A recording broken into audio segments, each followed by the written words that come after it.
Com a mão, handball, basquetebol, voleibol, futebol, com os pés, com as pernas, com a cabeça. Vamos, Deco vai fazer o golo, atira, golo! Isto é o Sport Lisboa Benfica, não é o PAOK de Salónica. Riquelme, solo por él en este gol. Señoras y señores, Riquelme a los 20. Só sou na PlayStation. A PlayStation eu consigo resolver isto.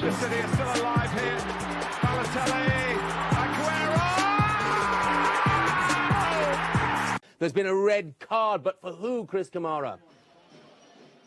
I don't know, Jeff, has it?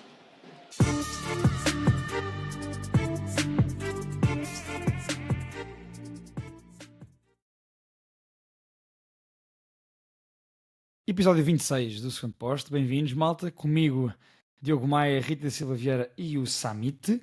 Estamos cá os quatro. O nosso guarda continua pelos motivos e muito bons que nós sabemos, sem estar aqui connosco, mas vai estar connosco no grupo. E nós, os quatro, estamos aqui a mais uma semana em que, como tem sido o hábito, e isto é que é o estranho, houve mais uma vez grandes a escorregarem. E portanto, o Benfica perdeu, o Sporting venceu e o Porto empatou. E eu proponho que comecemos, antes de mais, saber se está tudo bem com vocês, mas que comecemos pelo Benfica, pelo Casa Pia 3, Benfica 1, jogo em Rio Maior, e que ditou assim a segunda derrota conseguida para o Benfica, depois da derrota em casa contra o Barcelona.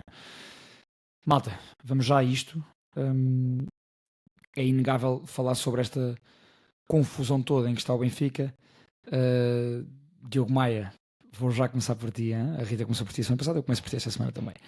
E portanto, conseguiste, Diogo? Conseguiu. Portanto, a minha questão é se todo este desbaratinanço que se revelou no Benfica nestas últimas 24 horas após a derrota em Rio Maior... Para quê? Diz lá outra vez essa palavra. Desbaratinanço. Desbaratinar. Certo. Percebi outra coisa. Se isso se viu ontem no relvado. E portanto, foi por isso que o Benfica perdeu. O Benfica perdeu porque o Casa Pia foi melhor que o Benfica. Olha, Vitória Bruno, o Porto perdeu porque não marcou mais gols. Estamos assim já. Toma, não podes dizer nada. Desculpa, confessa. Não, é engraçado, Rita, mas agora, por acaso, já agora, Rita... Lembraste-me o Vitória Bruno. Eu pedi no grupo para até nem ser o primeiro a falar do Benfica, mas pronto, o Pedro Azevedo fez questão de começar com aquilo. Ele não leu as mensagens nas últimas horas. Não, mas é porque Azevedo, porque é que eu também disse isto? Porque eu se calhar é um bocadinho cansativo para as pessoas que nos ouvem, porque eu repito-me todas as semanas. Isto é bom para o podcast, o Benfica e o Porto e o Sporting durante a fase de João Pereira perderem pontos quase todas as jornadas, ao fim de semana sim, fim de semana não. Mas eu não consigo, ou seja, não consigo dissociar aquilo que é a expressão que tu usaste foi como? Desbaratinar, vá. Ou seja, desbaratinar no sentido de que parece que está tudo uma confusão. Está tudo bem, eu gosto da palavra. Não consigo dissociar uma coisa da outra. Acho que voltámos a ter esta semana. O Benfica faz 2 jogos já agora. O Benfica não perdeu só no sábado, também perdeu na terça-feira. Jogos diferentes, como é óbvio. Eu acho que não podemos dissociar uma coisa da outra, mas ao mesmo tempo o Bruno Lage, pronto, olha, a semana passada falei do Vitória Bruno colocar a mão na consciência, falo mesmo também do Bruno Lage. Não é só, não pode ser só fatores externos, também tem fatores internos ao grupo e ao treinador. Eu acho que o Benfica continua a jogar muito pouco. Acho que faz uma boa exibição, uma boa exibição contra o Barcelona, até aos 70 minutos, 65 minutos, 70 minutos. Acho que o Benfica não mereceu perder esse jogo, mas contra o Casa Pia, acho que o Benfica esteve longe de merecer ganhar o jogo. Acho que o Benfica, até para vos passar, para deixarmos isto rolar um bocadinho, eu consigo perceber aquilo que se tem dito sobre o Lage e o Lage ser o menor dos culpados. Eu não concordo com isso. Acho que o Lage é um dos responsáveis por aquilo que se passa no Benfica atualmente. Acho que tem de ser pelas razões óbvias para o treinador, mas também porque já agora a equipa não tem uma constante na evolução futebolística e isso é a responsabilidade do treinador, por mais que o grupo não esteja com ele, por mais que a direção não esteja, por muitos fatores. O treinador é o treinador, ponto final. Ele próprio assume isso. Mas eu, já agora, também deixo para vocês essa questão e para quem nos ouve e para quem nos vê e costuma comentar, eu pergunto-me e passo-vos a palavra com esta pergunta: neste momento, qual é que é a função de Ricardo Lemos, Pedro Pinto, Rui Pedro Brás e do presidente do Benfica? Porque voltamos a ter uma realidade no clube em que é o treinador dá o peito às balas para o bem e para o mal. Para o bem e para o mal. E portanto, eu estou um bocadinho, não sei se já repararam, não comentaram isso, mas eu estou com o cabelo mais crescido do que é o habitual, porque houve aqui uma alteração de planos, eu ia rapar o cabelo antes do episódio. Mas eu estou um bocadinho o meu cabelo está um bocadinho como o Rui Costa, não fala desde dezembro, e eu confesso que não consigo mesmo compreender. E portanto, gostava de perceber qual é que é a função que estas pessoas têm no clube, até porque acho que são as funções mais importantes dentro daquilo que é o clube, portanto, não sei.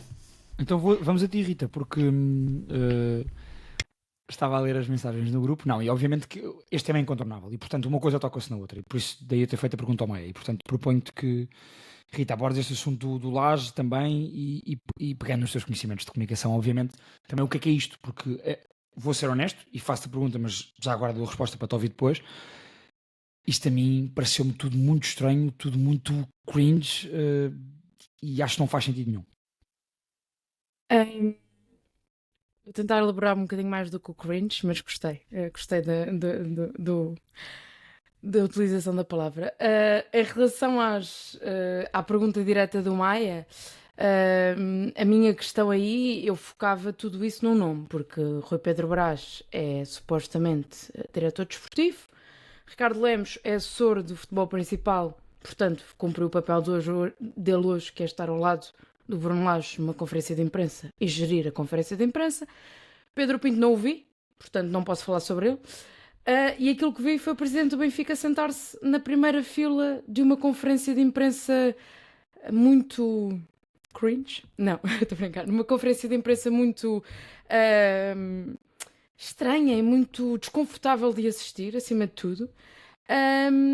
Quando o presidente do Benfica deveria ter estado, no mínimo, ao lado do Bruno Lage, se era essa a mensagem que se queria passar. Para além do mais, acho que quem deveria ter falado hoje primeiro, hoje estamos a gravar domingo, quem deveria ter feito essa declaração primeiro teria que ser Rui Costa.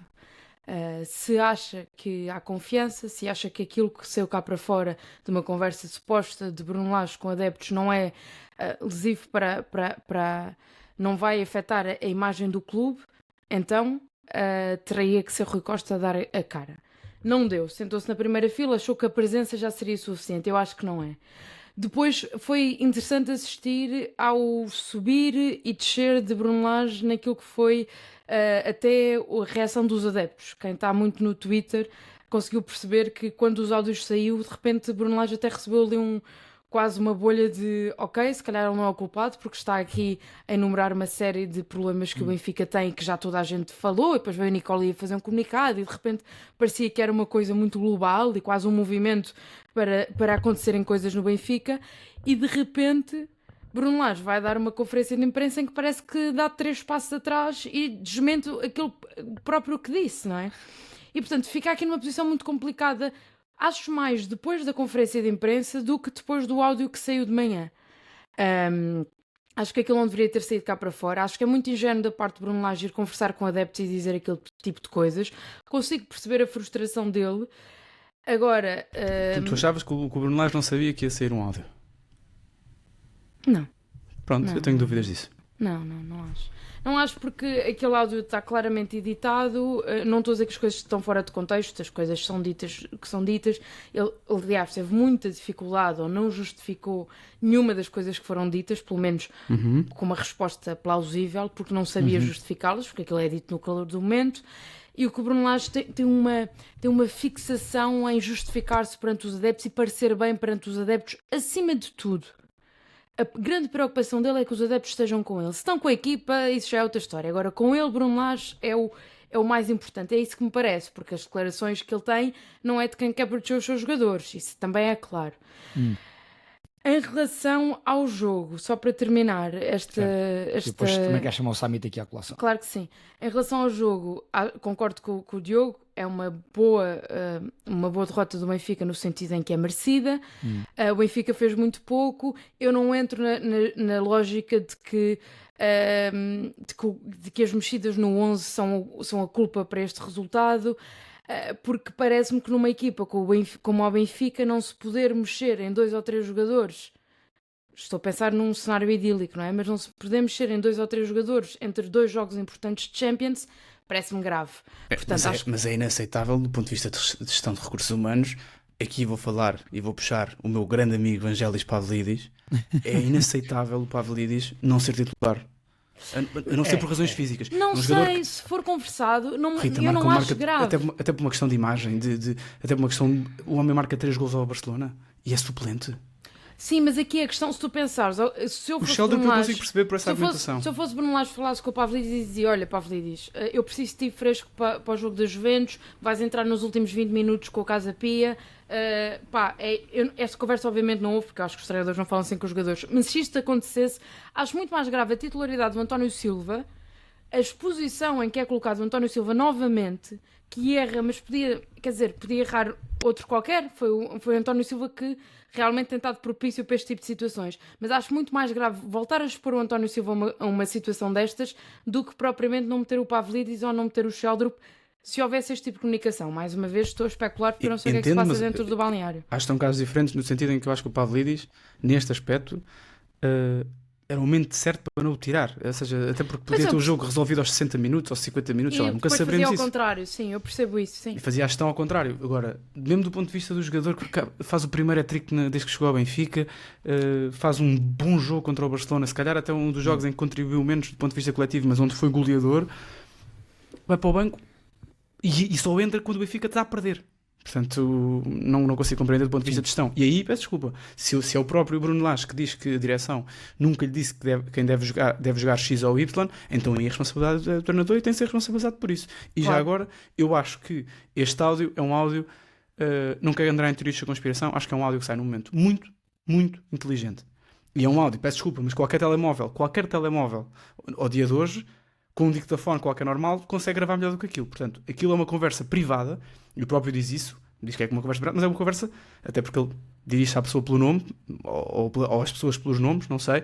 Portanto, aquilo é uma conversa privada, e obviamente o timing também não podemos ser anjinhos aqui, e eu também acho que o Bruno Lage sabia perfeitamente o que estava a passar, o que ia acontecer. Podia não saber que ia acontecer isto, desta forma. Qual é a vantagem? Não estou a perceber. A vantagem é precisamente aquilo que tu estás a dizer. Cair no gol dos adeptos. Cair no gol dos adeptos.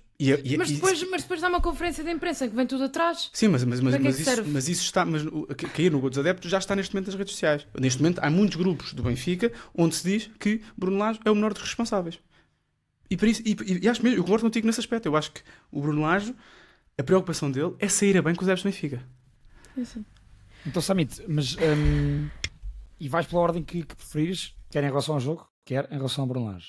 Facilitou o Bruno Lage, neste caso, isto em relação ao jogo, ao ter rodado demasiado a equipa, quiçá a pensar no jogo com os Juventus, porque eu sei, porque falámos há pouco um bocadinho sobre isto, sei que tens uma visão diferente em relação até à existência desta conferência de imprensa de Bruno Lage. E, portanto, vai onde preferes primeiro, só relevado ou à conferência de imprensa? Sim, eu antes de mais vou começar por falar de futebol e por falar, obviamente, do Casa Pia, porque eu falei sempre da equipa que ganhou e, portanto, faz todo sentido começar pelo Casa Pia. Portanto, muito mérito do João Pereira, que é o treinador mais novo da Liga. Perdemos aqui a falar um bocado nestes últimos dias do Lage e do Benfica, mas a verdade é que estamos perante um estreante que nem o curso tem, não é?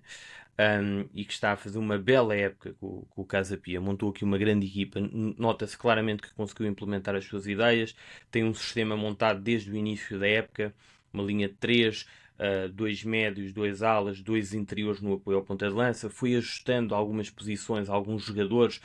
Este 11 não é o mesmo 11 que jogava no início do campeonato, e nós até falámos aqui algumas vezes do Casa Pia, que começou muito mal o campeonato, com 3 derrotas, e é uma equipa que sabe mesmo o que fazer com a bola. Tem processos simples, mas fá-los bem e em velocidade. Os jogadores sabem para onde se devem movimentar, seja para receber de costas e tocar, seja para arrancarem e receberem mais à frente. Portanto, muitas triangulações. Fiquei muito bem impressionado com o Casa Pia, na linha do que tem feito esta época. E defensivamente soube identificar e anular os focos de perigo deste Benfica, principalmente na segunda parte. Portanto, neste 11 do Benfica, nesta equipa, seriam à partida Di Maria e Carreras, e o Casa Pia anulou muito bem e soube identificar esses espaços. Individualmente a qualidade está lá, portanto não há milagres sem qualidade dos jogadores, e eu queria também falar sobre isto mais à frente em relação ao Benfica. Tem jogadores de bom nível, tem o Sequeira, que é um guarda-redes para outros voos, tem o Lelo e o Larrazabal, que são dois alas, são verdadeiros alas, e portanto entram muito bem neste sistema. Tem o Nuno Moreira, obviamente, que é a estrela da equipa. O Cassiano era o ponta de lança que faltava no início da época a este Casa Pia, e portanto é um jogador já experimentado, e que está a fazer uma boa época. E claro, o Livolan, que marcou o terceiro gol, muito diferente do Nuno Moreira, portanto, mas que dão sempre soluções ao ataque do Casa Pia. Também é preciso deixar esta nota, que o Casa Pia teve duas baixas muito importantes. O Karaev estava castigado, titular no meio campo, e o Segovia saiu, como nós sabemos, para os Estados Unidos. Portanto, mérito total para o Casa Pia. Já agora alguns dados importantes. O Casa Pia não perde em casa há 8 jogos. 8 jogos. Não perde nenhum jogo na Liga desde 2 de dezembro no Estádio do Dragão. Tem 5 vitórias nos últimos 6 jogos. E neste campeonato só perdeu frente a Boa Vista, Benfica, Santa Clara. Isto nas primeiras 3 jornadas. E depois disso só perdeu com o Porto e com o Sporting. 5 derrotas. Portanto, isto é uma época absolutamente brutal do Casa Pia. O Larrazabal, deixa-se estar aqui bem, foi esse jogador importantíssimo, por exemplo, com o Carreras. Nessa questão. Sim. O Benfica ia projetar-se por ali e ele, de facto... Queria só dar nota também do... A própria jogo com bola fez com que o Carreras estivesse menos à vontade para fazer o resto. O Larrazabal, que já marcou no Estádio da Luz o ano passado, por exemplo. É um jogador, bom jogador, facto, já não é um desconhecido no nosso campeonato, mas e o Lelo também não, mas que se enquadram muito bem neste sistema do... O Lelo não tinha assinado pelo Braga? Acho que não está, depois não é oficial, ou seja, falava-se que ele iria esta semana. Mas, não, achei que não sei onde é que li, que ia só no verão. Mas é um jogador muito interessante também, sem dúvida. E já foi falado várias vezes para dar o salto, mas portanto o Casa Pia é de facto uma boa equipa, temos um bom treinador aqui, e em relação à qualidade individual, só dizer que de facto prova aquilo que nós temos também estado a dizer. As equipas têm qualidade individual, isto não é... não é só os grandes que estão a jogar pior e as equipas pequenas não estão a jogar melhor. Não, estão. Temos o Santa Clara, o Casa Pia, temos o Estoril, etc. Pronto. Com melhores treinadores, melhores organizações. Este exemplo e mais qualidade individual. Estes jogadores podem perfeitamente dar o salto, não é? E portanto faz todo sentido que os clubes grandes também olhem para este mercado interno. Em relação ao Benfica, eu vou um bocado contra a corrente. Acho que nem tudo pode ser culpa do treinador, sinceramente. Eu fui muito crítico. Basta ouvir os últimos episódios, fui sempre bastante crítico em relação ao Lage, mas acho que nem tudo é culpa do treinador, não pode ser. E hoje em dia parece que tudo aquilo que corre bem ou que corre mal nas equipas é por causa dos treinadores. Dá para um lado e dá para o outro. E por isso é que hoje em dia parece que falamos mais, e falo por mim também, falamos mais dos treinadores e não dos jogadores. Portanto, se corre bem é porque o treinador é um gênio. Se corre mal, porque o treinador não vale nada. Pronto. E eu acho até, em relação às mudanças que ele fez, eu percebo que existe essa necessidade de refrescar um bocado a equipa.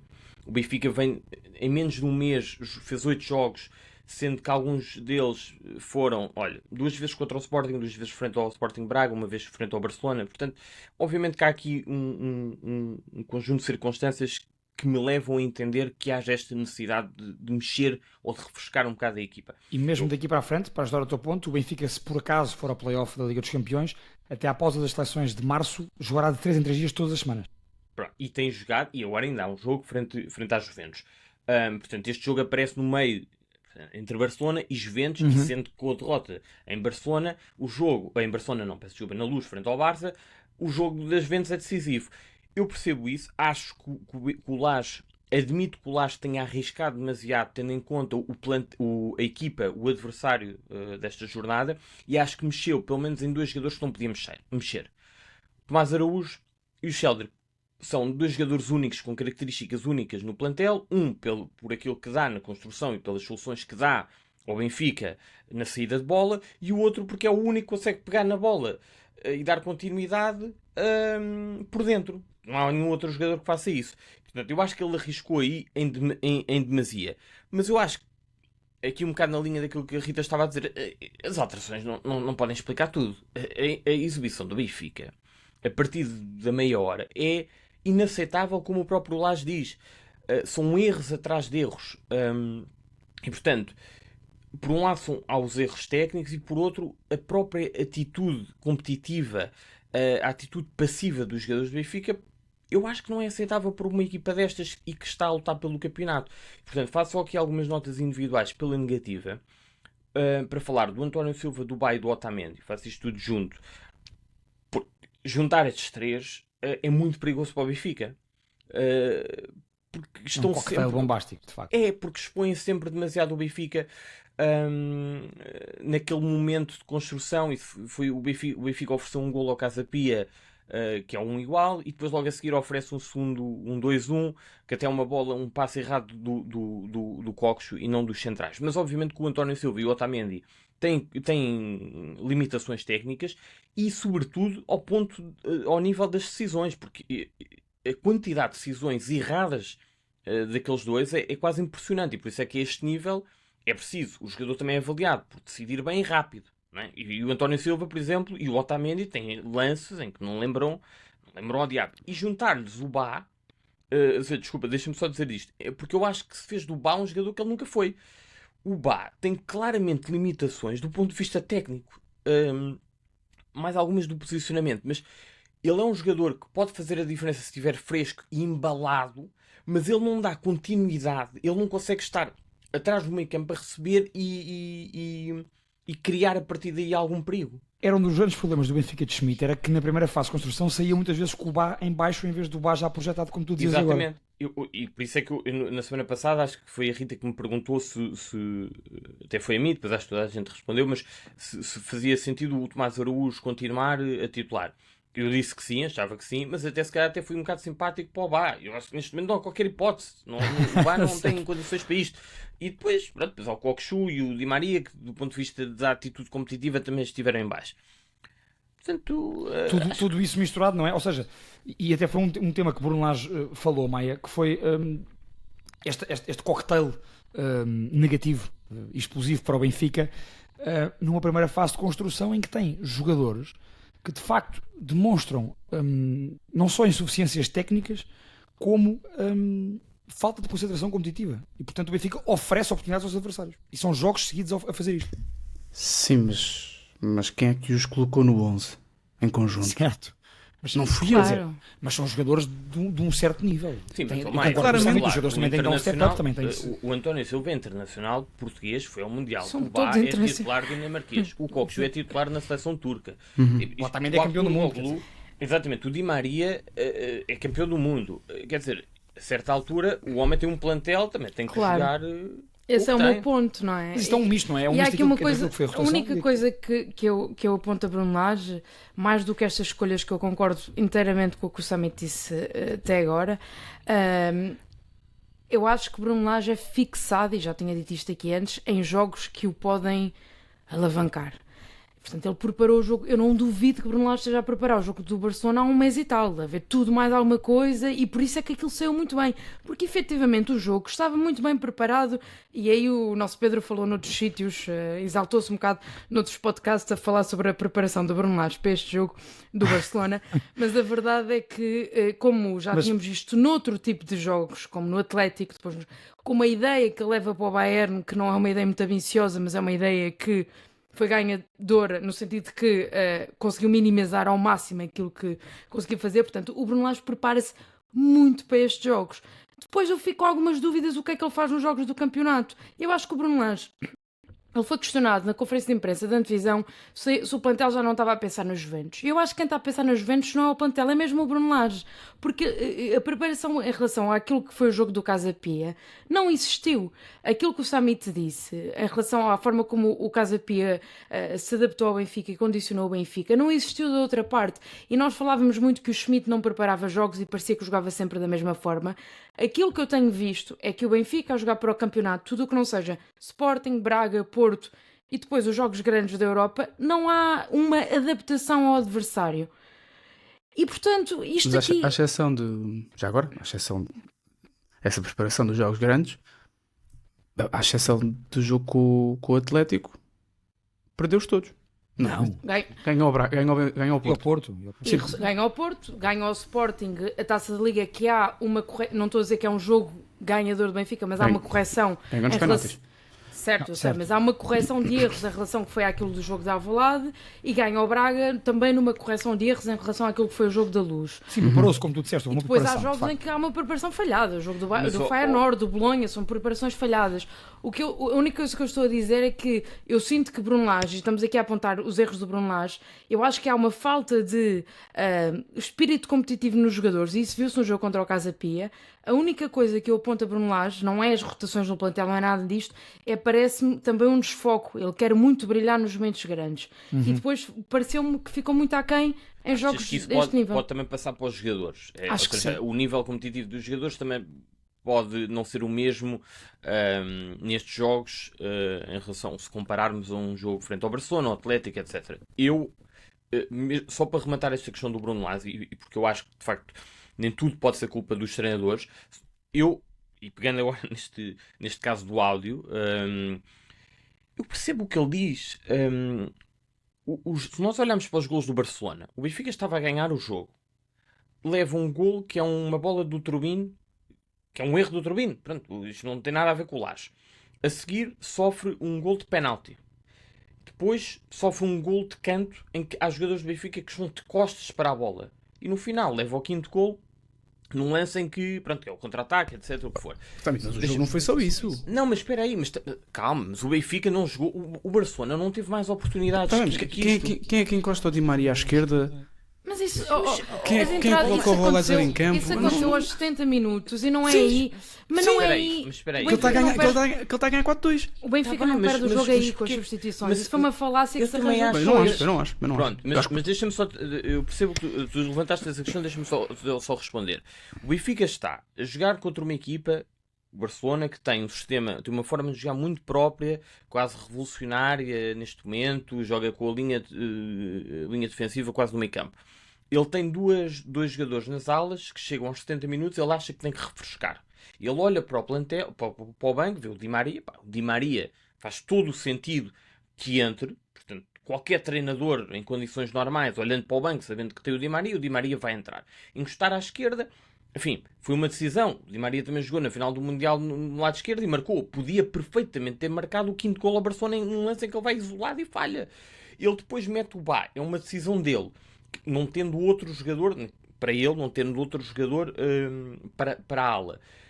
Eu acho que o Benfica não perde o jogo por aí, tal como ontem, este fim de semana, por exemplo, o Benfica está a ganhar. O António Silva faz oferece um golo ao Casa Pia. Logo a seguir, o Cockchu falha um passe, o Casa Pia ia sofrer um penalti e depois não sofreu.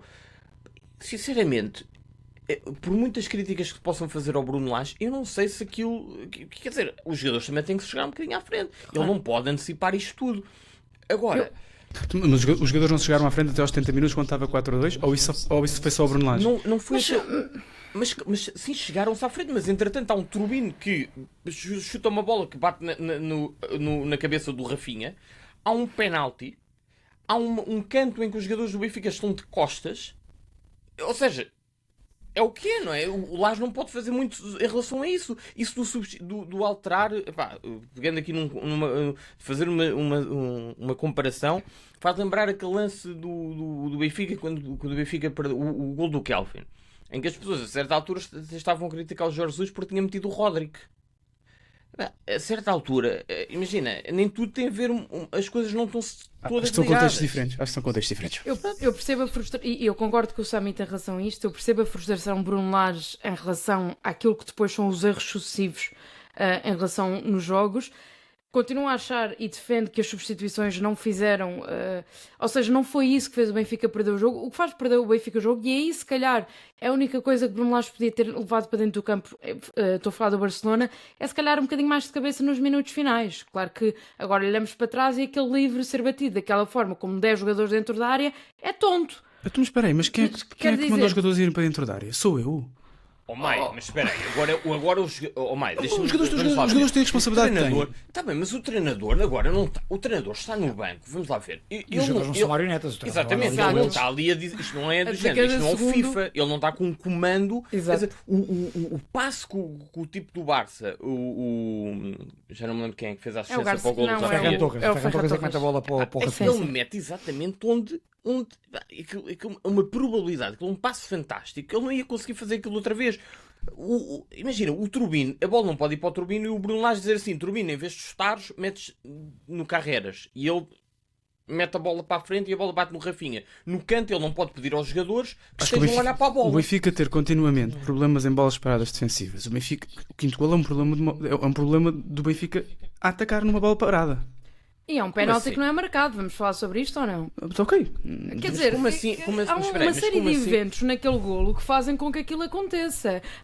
O erro ali defensivo é o quê? Os jogadores ficaram todos a pedir penalti, porque o Leandro é derrubado duas vezes. Não está sozinho, está lá o Carreras e há outro jogador, se não me engano, do Benfica que chega rapidamente. É o Tomás Araújo. É o Tomás Araújo, exatamente. Que está dentro da área. Que está dentro da área, mas quer dizer, não é um lance que... O gol do Eric Garcia... Ninguém salta. Sim, esse é mais gritante. Olha, vou-te dar um exemplo de uma coisa que eu acho que o Lage, só para terminar, do meu lado, acho que o Lage, por exemplo, esteve mal nas substituições que fez ontem em Rio Maior. Quando ele mete os dois pontas de lança, ele não só demora muito tempo a fazer alterações, e no início da segunda parte vê-se que o Benfica não estava a crescer e ele não muda, depois sofre o golo e começa a mexer. E mete os dois pontas de lança. O Benfica, a partir daí, começa a fazer uns cruzamentos e nem tem jogadores propriamente. O Bá, por exemplo, não é um jogador que neste momento esteja sequer nem condições para fazer cruzamentos tem, portanto, correu tudo mal. E aí acho que o Lage esteve mal. Agora, daí a estar a atribuir culpas ao treinador em lances completamente bizarros, acho que também caímos um bocado nessa coisa do tudo ao treinador neste momento. Essa questão, por exemplo, dos pontas de lança é um erro que aí concordo contigo e com vocês, tem que ser atribuído diretamente ao treinador, porque o Benfica do Bruno Lage, antes, na sua primeira passagem e agora, constantemente, quando está a perder os jogos, Bruno Lage, nas substituições que faz, parte os jogos, parte da equipa. Ou seja, junta homens na frente, tem um bloco atrás, depois tem homens à frente e não há ninguém a fazer ligação. E as substituições são sempre as mesmas. Portanto, acaba por haver aqui uma repetição de juntar pontas de lança. E o Benfica nunca melhorou, e esta época há 3 ou 4 jogos exemplos disso, em que o Benfica, contra o Braga, por exemplo, na Luz, o Benfica não melhora depois dessas substituições. Aliás, piora, porque cria menos. A bola chega menos vezes lá. Tu invalidas a entrada do Sheldrop quando aquilo que lhe estás a pedir é para fazer cruzamentos para a área, não é? Precisamente. É inútil. Para isto ficava lá o Turcoglu a mandar bolas. Não? Exatamente. E outro problema que eu aponto ao Benfica, aqui do ponto de vista técnico, e portanto aqui junto de jogadores, junto de treinador, mas preparação estratégica, que eu elogiei a Rita e entusiasmei-me dessa vez antes do Benfica-Barcelona, mas aqui também digo, na maioria dos jogos, principalmente em Portugal, o Benfica vai ter à partida mais bola com o adversário e vai estar mais tempo no meio campo adversário. E eu noto que sem Sheldrop o Benfica é muito pior em organização ofensiva. Sem Sheldrop. Porque é um jogador de facto inteligente, que procura aquele espaço atrás dos médios, que consegue receber por dentro, consegue dar espaço ao lateral, que consegue combinar com o médio mais perto e com o lateral. É um jogador de associar, claro. O Arthur não é um jogador mais individualista, obviamente. Exatamente. Sim. Olha, um exemplo de uma coisa que o Lage também, eu acho que isto tem estado mal. O Lage, por exemplo, perdeu a credibilidade toda em relação ao Rolaiser e ao próprio Prestiani com esta questão do Sheldrop. Porque toda a gente percebeu que o Sheldrop afinal estava em condições. Portanto, porquê que o Rolaiser não é uma opção? Porquê que o Prestiani não é uma opção? E sim, o Lage pode dizer o que ele quiser. O Rolaiser foi uma opção contra o Barcelona. Sim, entrou para o meio campo naqueles últimos minutos, exato. Também a certa altura já não tinha ninguém. Saber que é uma opção. Eu acho que o Lage está a introduzir o Rolaiser aos poucos para não ser um um choque tão grande para ele próprio como foi com o Sheldon. Achas que é uma opção para ele? É que eu acho que não é. O Rolaiser acho que não é opção para Laje. Acho que o Laje sabe que tem ali qualidade, só que agora não o pode pôr o tempo Mas que ele gostaria de o pôr. Sendo que ele agora já não tem ninguém, portanto, no Barcelona ele mete o Rolaiser, agora Sim. já tem o Manu, mas frente ao Barcelona ele já perdeu o Renato Sanches. Os outros estavam todos a jogar e tinham sido substituídos. Portanto, o único jogador que podia entrar para o meio campo era o Rolaiser. Não havia mais ninguém. Se bem que ele diz que o Rolaiser não é um 6, é um... Ele nem sei bem onde é que o vê. Nem é 6 nem é 8. Foi na conferência antes do jogo. Sim. Com o Barcelona, que ele diz que não sente o Rolaiser confortável na posição de meio. Uma coisa E que o Rolaiser entrou para que posição contra o Barcelona? Não, jogou para médio, exatamente, porque ele não tem, mas ele já tinha jogado a interior em alguns jogos. Mas a questão do Rolaiser, como a do Bresciani, é que parece que não há justificação para não serem opções. E depois há uma questão ainda mais grave, e aqui ligo uma coisa que ele disse hoje na conferência de imprensa, que para mim é meio chocante, que é a questão do Renato Sanches. Claramente que o Renato Sanches foi um jogador que tinha que ser opção. Tinha que ser. Portanto, havia instruções para ser. E porquê é que eu digo isto? Ele, nesta conferência de imprensa, no meio desta loucura, depois do áudio, ele admite que o Arthur Cabral é titular porque o Benfica precisa de vender. Porque ele quando ele tenta explicar aquela questão dos 20 milhões, o que ele diz foi que é confrontado com os adeptos, com um adepto em que lhe diz basicamente, mas porquê que jogo estes tipos valem 20 milhões e não jogam nada, mais valia meter um de 5, e ele diz, isto não é bem assim que funciona, o futebol é preciso também meter estes jogadores porque depois se o clube quiser valorizar e não sei o quê, isto é assim que funciona aqui e em qualquer outro clube. E portanto, há aqui jogadores que jogam por ter que também jogar. acho que o António Silva entra nessa lógica. Não vale 20 milhões, mas acho que tem a ver com uma valorização de mercado. Esta adaptação do Tomás Araújo identificou-se, foi uma oportunidade para o Uruguai exatamente estar em baixo de rendimento, mais do que era o normal. Aproveitou-se para desviar para ali o Tomás Araújo e para voltar a pôr o Silva em destaque, basicamente, porque se calhar abriu-se o mercado e de repente não surgiram as propostas que surgiram no verão ou no mercado anterior e isto começa tudo a pesar. Essa declaração do Laje hoje é um dos grandes erros. Aquela conferência de imprensa, para mim, é um erro de ter sido feita.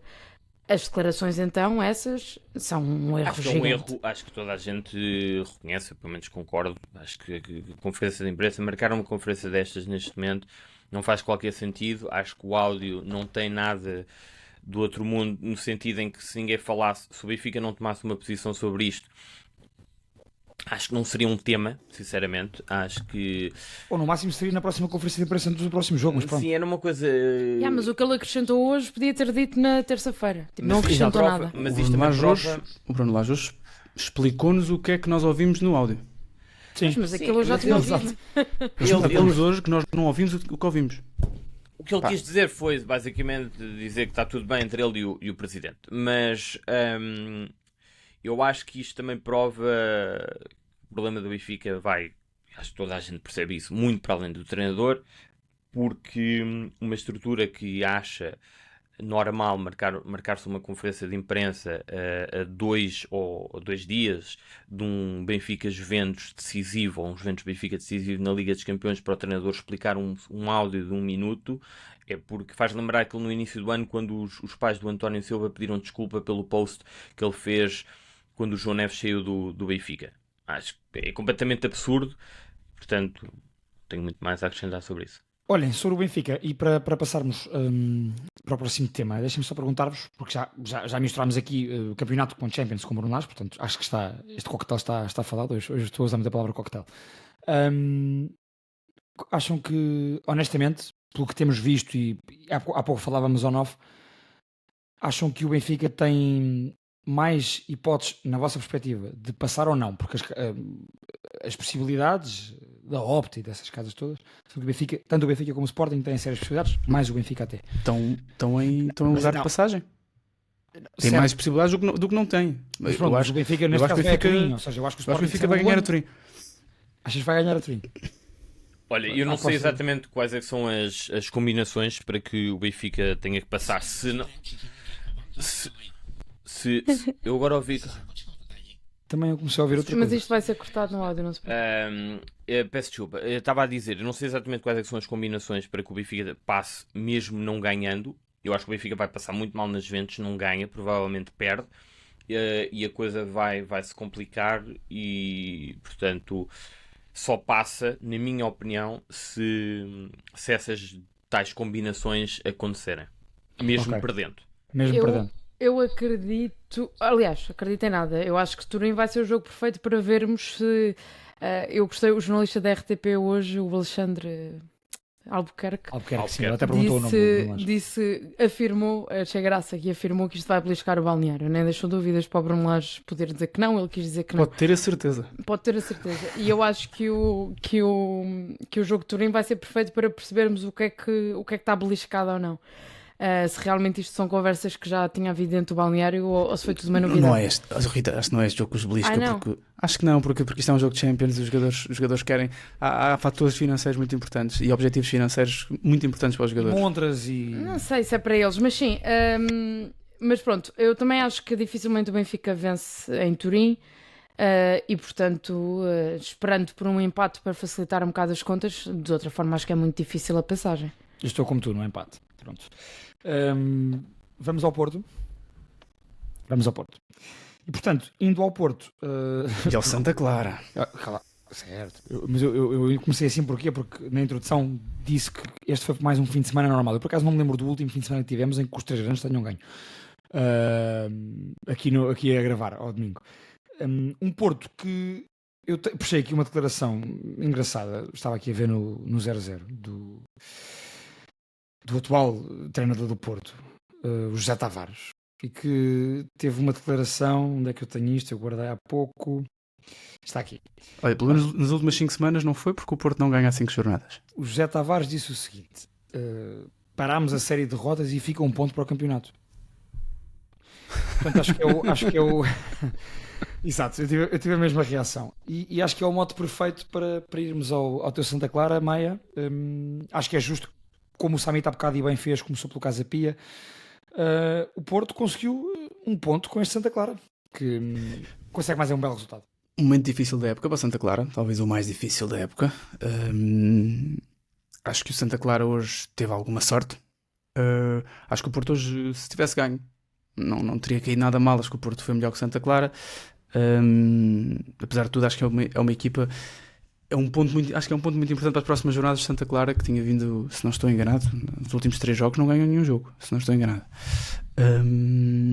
Tinha ganho. Agora sim tem uma sequência de 3 jogos sem ganhar. Mas tinha 2 derrotas, não era? Não, antes do jogo agora frente ao Porto, o Santa Clara tinha perdido frente ao Estoril, tinha empatado frente ao Farense e antes tinha ganho em Famalicão. É isso. Agora sim está numa sequência de 3 jogos sem ganhar. Tinha empatado contra o Farense. Pronto, eu achei que tinha perdido, mas não, é verdade, tinha empatado. Acho que tinha a ser uma altura complicada da época, até porque se falava da questão de Vasco Matos sair, e ainda se fala. Veremos o que é que se passa. E acho que aí podia ser à escala, podia ser uma Ruben Amorização do Santa Clara à escala, porque acho que é uma pessoa mesmo muito importante neste projeto. Toda a gente o reconhece. A equipa é uma equipa moldada às ideias e às características de Vasco Matos e daquilo que ele quer para o jogo. Acho que é uma equipa, voltamos a ter um Santa Clara assim à semelhança daquilo que tivemos contra o Sporting, por exemplo, aqui em Alvalade. Um jogo mais difícil, por acaso, acho que foi um jogo mais difícil para o Santa Clara nesse aspecto. Acho que o Santa Clara muito rapidamente, hoje, muito cedo na segunda parte, deixou de querer procurar marcar mais um golo, marcar um segundo golo, até porque depois tem uma expulsão absurda do Mateus Pereira. Bom jogador de futebol já agora, Mateus Pereira. Tenho que falar de alguns jogadores do Santa Clara aqui. Eu não tenho que falar tanto do Mateus, bom jogador, acho que é um jogador também para dar outros saltos, para jogar noutros níveis do campeonato. Mas é uma equipa, à imagem um bocadinho do Casa Pia, é uma equipa de processos muito simples. Acho que é uma equipa que tem mais tecnicistas no 11, tem jogadores que tratam um bocadinho melhor a bola do que o Santa Clara. Acho que o Santa Clara é uma equipa mais, o Casa Pia, acho que o Casa Pia é uma equipa se calhar um bocadinho mais física, talvez um bocadinho mais vertical. O Casa Pia não é assim tanto, e não tem um jogador de referência. Estás sem micro, se vê. Desculpa, estava a dizer, e foi uma das dificuldades que o Benfica teve ontem, e o Santa Clara é mais vertical, concordo, mais físico. O Casa Pia gosta mais de de definir os espaços para atacar Sim, e para, o Santa atacar, Clara, não, para passar na o equipa Santa Clara não tem um Cassiano, não tem uma referência na frente, não tem um ponta de lança. Tem o Safira, pronto, que tem sido menos vezes titular, também tem andado lesionado. Mas apesar de tudo, acho que o Porto fez o suficiente para ganhar hoje. Tanto é que o Galeno falha 2 penaltis, pronto, é o que é. Mas realmente o que o Porto fez, se calhar foi suficiente para ganhar, mas continua a ser muito pouquinho. E o Santa Clara conseguiu aquilo que queria, que era não perder. Se calhar, por aquilo que foi a primeira parte, até acho que ao intervalo almejaram uma vitória, pensaram que era possível uma vitória, mas acho que o Porto na segunda parte, apesar de não ser bom, foi bastante melhor e acho que fez o suficiente para ganhar. De resto, como a Rita estava a dizer no grupo, enquanto estava a decorrer o jogo, tudo acontece a este Porto. Um jogador que ainda tem um processo disciplinar em cima, foi titular e hoje voltou a jogar. Foi muito poderia ter sido muito importante porque conquista o penalti que depois o Galeno falha. Mas acontece tudo esta equipa num jogo. E também convém dizer que o Porto hoje não tinha Samu, não tinha Eustáquio, não tinha Nico Gonzalez. Portanto, tudo acontece a este Porto que precisa gravemente e urgentemente que o novo treinador, que me parece que vem uma personagem, para o bem e para o mal, parece-me que vem uma personagem, e com esta passo-vos a palavra, mas o Porto precisa gravemente, urgentemente, que haja um novo treinador no Olival. Pronto. E segue no Porto, Summit, sobre este jogo, mas também sobre a grande possibilidade de Martin Anselmi ser o novo treinador do Porto. Sim, em relação à questão do PP, eu no início do jogo pensava que o treinador do Porto tinha sido finalmente notificado do procedimento disciplinar instaurado pelo próprio clube, porque o Vilas Boas, no final do jogo frente ao Olympiacos, quando vai à sala de imprensa e diz que foi aberto um processo disciplinar, mas estava a falar de um jogador que tinha acabado de ser titular e porque o treinador achou que ele devia ser titular e que lhe fazia bem. Não sei se fazia bem que ele... Não sei se foi essa a expressão que o Vilas Boas utilizou, mas foi um bocado nessa lógica. Acho que é um bocado bizarro também, mas concordo eu acho esse apontamento também interessante, o do Maia, porque realmente não faz muito sentido. Acho que o Porto não fez um grande jogo, obviamente que dominou. Sim, teve bastante oportunidades. Sim, mas enfim, não esteve à altura, mas neste momento também não dá para tirar grandes conclusões. Em relação ao Martin Anselmi, não o conheço, mas concordo e tenho o mesmo feeling que o Maia. Vem um personagem interessante para o futebol português. Estamos a falar de um treinador jovem, 39 anos, que vem do Cruz Azul, do México, e que treinou o Independiente del Valle, no Equador, e ainda esteve alguns jogos antes disso a treinar uma equipa no Chile. Apesar da curta carreira, já tem 4 títulos, tem a Supertaça e a Taça do Equador, tem a Copa e a Recopa Sul-Americana.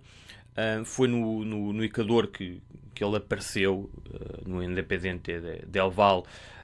É ali que ele aparece mais para o futebol, como treinador. Ele já tinha até sido treinador adjunto no mesmo clube, no Equador. Parece um treinador com ideias muito vincadas, isto é aquilo que fui lendo e que fui ouvindo, não conheço o trabalho dele, meio até radical nas suas ideias.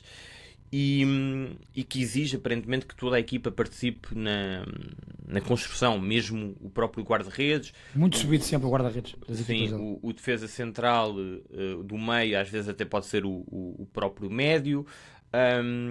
Vamos ver, portanto, acho que daquilo que fui vendo, ou do que fui lendo, joga numa linha de 3 e gosta muito de chamar o adversário. Atrair o adversário para depois ir criando superioridades ao longo do campo. Ele é muito não quer dizer não tem uma fixação, mas o estilo de jogo dele assenta na base do jogo posicional, portanto, precisamente isso. E as inspirações dele quase que são guardiolistas e bielcistas, ou seja... Ele diz que o treinador que ele mais admira é claramente o Guardiola. E depois, do ponto de vista emocional, e esse também é um aspecto interessante em relação ao Anselmi, porque é argentino, portanto também podemos estar à espera disso. Paixão. Ele gosta muito do Bielsa, e é um treinador que também tem uma comunicação interessante, aparentemente, é muito próximo dos jogadores, é um treinador jovem, portanto com um discurso moderno, entre aspas, que gosta de falar de futebol. Vamos ver como é que ele se adapta ao futebol português e ao Porto, numa liga em que, portanto, o Porto é um dos favoritos em praticamente todos os jogos. Esta questão de atrair o adversário nem sempre vai ser possível, não é? Porque os adversários não vão ser atraídos, nem vão querer ser atraídos. Eu acho que é uma decisão arriscada, mas é interessante. É arriscada porque é jovem, porque nunca treinou na Europa, porque vem do México e porque é estrangeiro. Mas acho interessante e também me parece que não é uma decisão tomada de um dia para o outro. Pelo que se diz, e já vamos à Rita a seguir, de certeza que nos vai poder confirmar isso ou não. Eu concordo contigo, acho que é uma decisão arriscada para o bem e para o mal. Portanto, um treinador jovem com ideias muito vincadas, e ainda por cima com este estilo de jogo, é sempre atrativo. Depois pode não resultar e não resultando, este tipo de treinadores vão sempre com a sua ideia até ao final. Portanto, são fiéis a isso. Isso é para o bem e para o mal arriscado, não é? Eu também já ouvi dizer que ele se adapta, não tem problema em se adaptar um bocado aos adversários. Neste caso, repito, no Porto é um bocado diferente, ele não tem que se adaptar assim tanto aos adversários, pelo menos no campeonato. Eu acho que é mais arriscada pelo facto de ele nunca ter treinado na Europa. Mas é interessante e, portanto, vamos ver. E acho que para nós, adeptos em Portugal, só temos a ganhar em ter um treinador assim, fora da caixa, não é? Mesmo que não seja português e que não é europeu. E, portanto, tenho alguma expectativa. Fora da caixa, só para dizer isso e para falar da questão da atualidade, porque eu lembro de ver esse jogo, a Recopa Sul-Americana, que é a Supertaça. Portanto, opõe o vencedor da Copa Sul-Americana, a Liga Europa da América do Sul, e da Copa Libertadores. E nesse caso foi o Independente Del Valle contra o Flamengo. Esse Flamengo campeão tinha sido o Flamengo do Dorival Júnior, não a equipa do Jorge Jesus, a equipa do Dorival Júnior. E nesse jogo... Era o Vítor Pereira que estava nesse... Era o Vítor Pereira que... Sim, a equipa que tinha sido campeã sim. pelo Flamengo tinha sido o Flamengo Dorival Júnior na final contra o Paranense. Pronto, e esse jogo foi um jogo em que o Del Valle...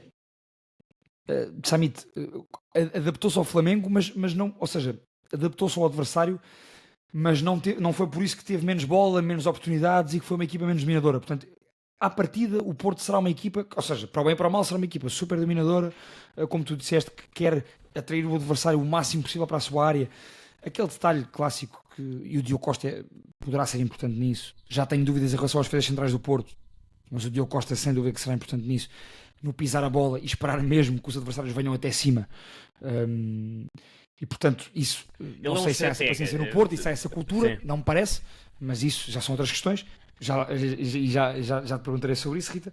E para dar um exemplo, nessa Recopa Sul-Americana contra um poderosíssimo Flamengo, o Del Valle falta-me agora o nome o Del Valle do Martin Anselmo teve quase 60% de posse de bola e teve 27 remates contra 7 do Flamengo. Ou seja, é uma equipa que de facto se quer impor e não tinha os recursos que o Flamengo tinha.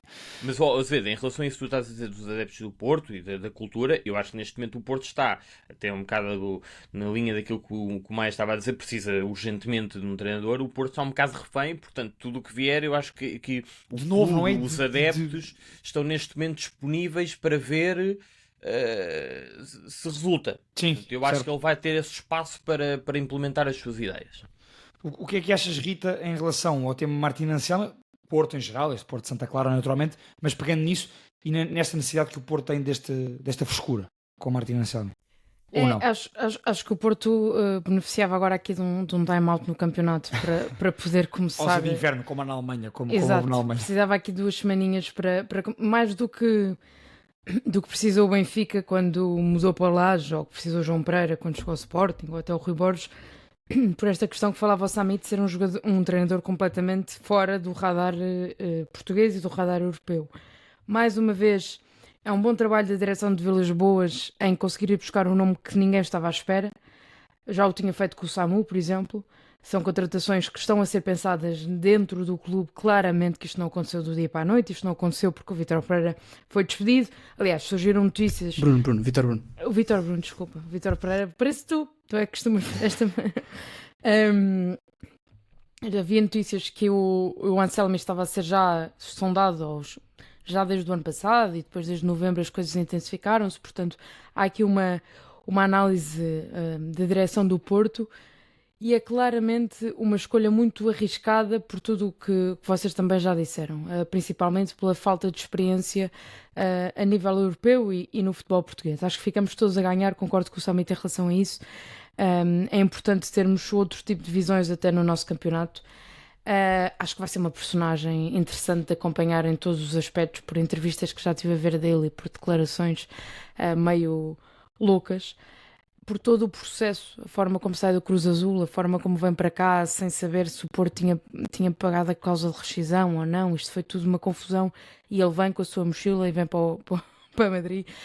E em relação ao Porto, eu tenho alguma curiosidade em perceber como é que este plantel do Porto se vai adaptar a esta nova identidade, ou se é uma coisa que só vamos conseguir ver, se calhar, para o ano, quando o plantel estiver um bocadinho mais moldado àquilo que são as ideias do Anselmi. Eu acho que vai ser preciso paciência. Eu acho que sim. Acho que sim, mas acho que também não é um treinador que estará com uma base tão frágil como esteve Vítor Bruno. De qualquer forma, olhando para o panorama do Futebol Clube do Porto, é um treinador que não deixa de ser uma escolha de Vilas Boas, e portanto vamos perceber também como é que a massa adepta se comporta em relação aos desaires que vão existir certamente, porque vai haver aqui muita tentativa e erro, parece-me, deste treinador, exatamente por não conhecer o plantel e por não conhecer o campeonato. Acho que idealmente é um treinador interessante. Aquilo que o Samit estava a dizer em relação aos adversários não vão ser tão atrevidos como ele está à espera que acontece no México, porque não existe esse tipo de competitividade cá. Portanto, ou de atrevimento da chamada equipa pequena. As equipas jogam muito mais na expectativa a maior parte das vezes, e portanto o Diogo Costa pode estar parado com a bola no pé o tempo que ele quiser, mas se calhar os avançados não vão lá e vai-se ter que reinventar nesse sentido. Mas acho que é uma escolha muito interessante do Porto, e vamos ver. Acho que ninguém pode ter grandes ideias em relação a isto, podemos ver como é que ele tinha jogado e tal, mas deixa-nos aqui um bocado todos em expectativa para os próximos capítulos. Em relação ao jogo de hoje, ao Santa Clara, é o que mais estava a dizer, correu tudo muito mal ao Porto e correu tudo muito bem ao Santa Clara. O Santa Clara é tipo uma má comparação, mas é tipo o Nottingham do Nuno Espírito Santo. São equipas que não são propriamente galvanizadoras na forma de jogar, mas que vão conseguindo os seus resultados pela forma mais conservadora e por as coisas estarem muito bem interiorizadas dentro da equipa. O Santa Clara não ataca de uma forma louca, sabe muito bem defender, sabe muito bem jogar nestes jogos de 1-0, sabe muito bem defender este tipo de resultados. É uma equipa muito compacta. E, portanto, hoje estava com as condições perfeitas, um Porto completamente destabilizado psicologicamente, mesmo na forma de jogar. Os jogadores, muitos deles estavam...